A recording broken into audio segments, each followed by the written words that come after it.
Fake news a dezinformace jsou pro nás naprosto klíčovou oblastí v demokratickém programu. V dnešní době se setkáváme s tímto fenoménem naprosto napříč celým kontinentem a má velký vliv na kvalitu demokracie. Samozřejmě tohle je téma, které bychom moc rádi postihli s co nejširší řadou expertů. Proto v regionu hledáme vlastně ty vhodné nástroje, sítí a tak říkajíc, které by nám vlastně pomohly na jedno místo sdružit ty odborníky a odbornice a poradit se s nimi o tom, jaké jsou nejlepší cesty pro boj s fake news, s dezinformacemi a taky pro edukaci o těchto fenoménech. Už v tom vlastně období, kdy tam jsem teď já, od května, tak se schválila jedna rezoluce týkající se vyloženě dezinformací, konkrétně teda zahraniční ovlivňování voleb. Celá jasně a hlasitě říká, co je špatně, kdo to třeba dělá a jak bychom k tomu měli směřovat. Ale samozřejmě ještě nemáme novou komisi, takže ta rezoluce je teď prostě vyjádření parlamentu, že by chtěl tady tím směrem nastoupit, tak to bude na nich, aby teda tím směrem ideálně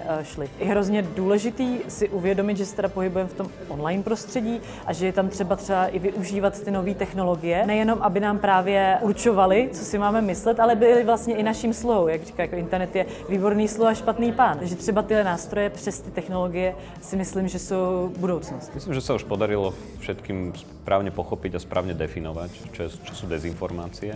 Myslím, že už chápeme pod týmto termínom všetci to isté. Stále však platí, že ťaháme boj s nimi za kratší koniec. Jednoducho ľudia, ktorí dezinformácie tvoria a šíria, sú vždy popredu. Mnoho tých našich techník, ako s nimi bojovať, je vždy len reaktívnych. Vždy sa snažíme overiť informáciu, vyvrátiť ju, ale jednoducho ten narratív nastavuje niekto iný. Asi neexistuje jedna nejaká strieborná guľka, ktorá by vyriešila problém dezinformácií a bola by ako univerzálnym riešením všetkého. Vždy to bude set nejakých vecí. Existujú pilotné projekty, ktoré učia decká na školách, sú pilotné projekty, ktoré učia seniorov, ktorých sa často zabúda a pritom patria medzi pomerne ohrozenú skupinu ľudí práve dezinformáciami. Ako úplne prvé, aj keď by to prinieslo efekt ako úplne posledné, by som zásadným spôsobom reformoval školstvo. Neurobil z mediálnej výchovy alebo z výcviku mediálnej gramotnosti jeden predmet. Myslím si, že mediálnu gramotnosť by sme mali trénovať v decka skrz rôzne predmety. In Poland, mostly fake news are photos or videos which are used out of context. So the tool which we are using in AFP is reverse image searching. So you can search if the photo or the video was somewhere previous on the web. As a fact checkers, we do a lot of journalistic work like contacting with experts. I think that the best option would be cooperation from people of media, with NGOs, with politicians and also with governments. A lot of people who has got different knowledge, different experience is the best option to do. Very simple to just not believe everything that you see and you get. So also at press conference, no matter if it's an official press conference for companies, whatever, to just recheck the information you get, recheck all the numbers. So the easy thing. To ask a second opinion about these numbers. There are a lot of very good scientific institutes that you can reach out to and ask if the numbers are correct or if there's something missing out.